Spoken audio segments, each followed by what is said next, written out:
В 150-летие одного из старейших театров Поволжья. В честь юбилея Чувашского драмтеатра Национальная библиотека собрала своих читателей в театральную гостиную. Что интересного узнали посетители в нашем материале?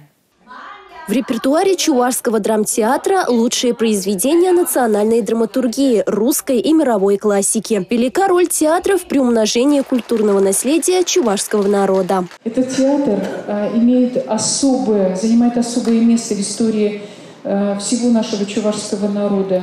Он был создан выдающимися людьми, учениками Валерия Николаевича Яковлева, 175-летие которого в этом году мы отмечаем.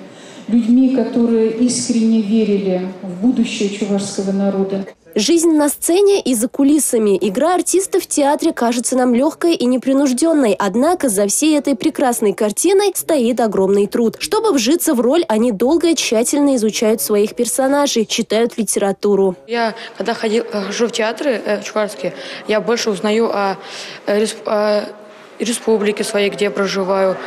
Спектакли здесь очень интересные. Я был в разных, но мне больше всего нравится в чувашском. Они более завораживают.